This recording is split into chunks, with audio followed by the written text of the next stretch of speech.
My 33 female, fiance, 35 male, just ended our engagement, cancelled our wedding, and broke up with me because I wouldn't have dated him 10 years ago and I only want him for his money.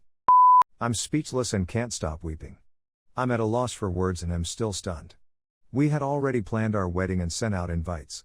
I haven't even informed the guests, and I'm at a loss for what to do. I'm really ashamed and can't believe he'd do anything like this to me. So here's what transpired. I work in therapy and earn $65,000 per year, but my ex is a senior software engineer, tech lead who earns $600,000 per year and has a net worth of $7 million from investing in cryptocurrency. I know there's a large income gap between us, but he's always been okay with that and spoiled me, and I have never once asked him for money or anything. I'm drawn to him not because of his success, but because he's a clever, caring guy who I know would be an excellent father to any children we could have together. We were browsing through Facebook and reading through one of my bridesmaids' accounts when he noticed a photo of me in college studying art with my then boyfriend, who was a tall athlete. He began asking things like, "Who's that guy? And is that you?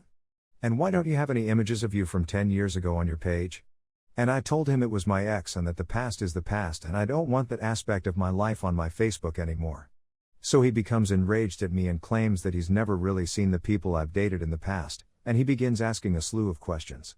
It's none of his business, I told him. Anyway, he goes, and I don't hear from him for a few days, despite my best efforts to reach him. He calls me a few days later, claiming that a buddy gave him images of my previous boyfriends and that every single man I've been with has been a tall white and that I was a crazy party girl, and then he blew out on me, calling me all sorts of derogatory names. A gold digger said that I would never have dated him 10 years ago since he's average height, geeky, and underweight, and that I just desire him for his money today. I can't believe my friend and bridesmaid would betray me and tell him these things only to add gasoline to the fire, but that's not the purpose of my essay. He informed me that I never make him feel beautiful, and that I never have with him because I'm not attracted to him, and that this demonstrates it. I told him that wasn't true, and that I'm insanely attracted to him and love him, and that my tastes have changed because I want to start a family, and that I want a man who's made something of himself and is educated like me, and that those are losers with whom I'd never want to start a family, and that we were just young and dumb and having fun. He advised me not to worry since it was all over. He canceled the whole reservation we had made. He said that our engagement is ended and that he would never speak to me again. I attempted to call him. I've reached out to his friends and family. Everyone is taken aback and has no idea what is going on with him. All I need is some advice. So, what should I do? My whole existence has been turned upside down. We were talking about buying a house together, having children, and me becoming a stay-at-home mom. And now I feel like I've lost the love of my life and the future we had planned together over something trivial. Update: we've decided to call off the wedding and have informed everyone involved. In a subsequent conversation with my ex-fiance, I learned that he had been shown a video of me doing activities with my ex by my best friend, who had told me from the video that I looked to enjoy it and that I had never done it to him. I tried to explain that I was coerced into doing these acts and that I had never enjoyed them, that I had grown up and that my tastes had changed over time. In addition, I informed him that I would never be subjected to such pressure again, but he refused to budge. He sent me an email with a video he had made with my best friend in which they were doing some pretty insane things that I would never do with him or anyone else ever again because they are embarrassing and ugly. I immediately deleted the email.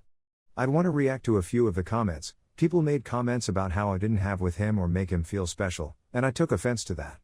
I've matured and acquired different interests over the years, and I'm no longer the wild party girl I used to be. Anyone who attempts to push me to do anything I don't want to do will be met with a resounding rejection. We'd get together for on a regular basis. Maybe once every 2 weeks or such, which I suppose is quite a lot for our age group, of course. When it came to initiating, I never did it because I'm not the sort of person that does it.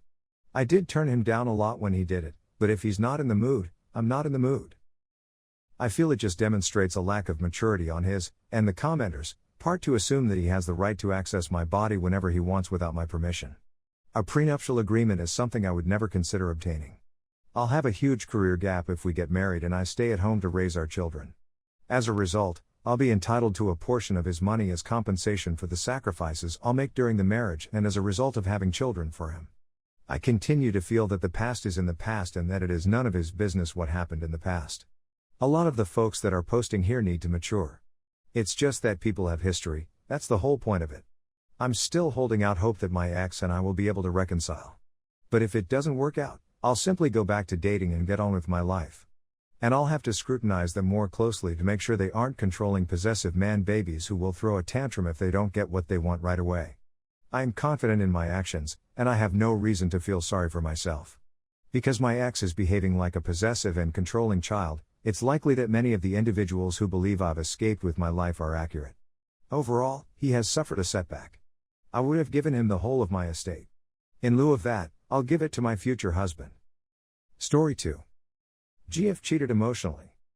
For example, I first lived with F for around 2 years during the beginning of our relationship. We had a lot of disagreements, yet we still cared for and loved each other despite everything. I begged her to give me some time to think on my life and our relationship more than 2 months ago, and she agreed. During the first 3 weeks of our vacation, we didn't text or speak with one another at all. In one instance, she asked if I could come by her house once or twice a week for a week to check on it while she was out of town with her parents, and she graciously agreed, giving me her house key in exchange for the time being. Following that, we continued to speak on the phone on a regular basis, and in between sentences, we both remarked, "I miss you" or "I want to see you again soon." "I'm seeing a friend tonight, just so you know," she texted a friend earlier this month. I called her and politely inquired as to whether she and that guy were discussing anything or even up. I also requested her to inform me not to contact her again, to let her go and stop talking to her, and to remind me that I wanted to be closer to her again. She agreed, and I thanked her. "No," she cried emphatically. She has absolutely no intention of being in any way associated with that guy. In the latter hours of the evening, I phoned her and informed her that I may want to reconsider things now that she's meeting this individual, and that I would not bother her again. Something, though, propelled me forward. Something didn't sit quite right with me. She didn't pick up the phone when I called. I drove to her house and knocked on her door in less than 20 minutes. My curiosity was piqued by the prospect of seeing them with my own eyes. I got the distinct sensation that she was playing a joke on me. I knocked on the door twice before opening it the third time. They were partially naked in the bedroom as they prepared for encounters. I ran into her the next day to hand her the key, and she apologized, saying, "Sorry, I don't deserve it." I gave her the key the next day. She doesn't explain herself how she got herself into this dilemma, and they never had any relations with one another. She was well aware that I was hounding her to get back together before that night, but she decided to have relations with that other guy instead of me. She continued to call me, apologizing, expressing regret that we were unable to be happy together, and so on and so forth. Without a certain, I do not believe they were without. Would you forgive her and rekindle your relationship with her if this happened? Remember, we weren't officially back together at the time. I still admire her, but I'm baffled by her behavior. What aggravates me even more is that I questioned her the next day about her actual intentions with him, to which she stated that she had not and that she did not. They were half naked, 4 hours later, as if something had been planned between them. Would you be willing to forgive her and make amends?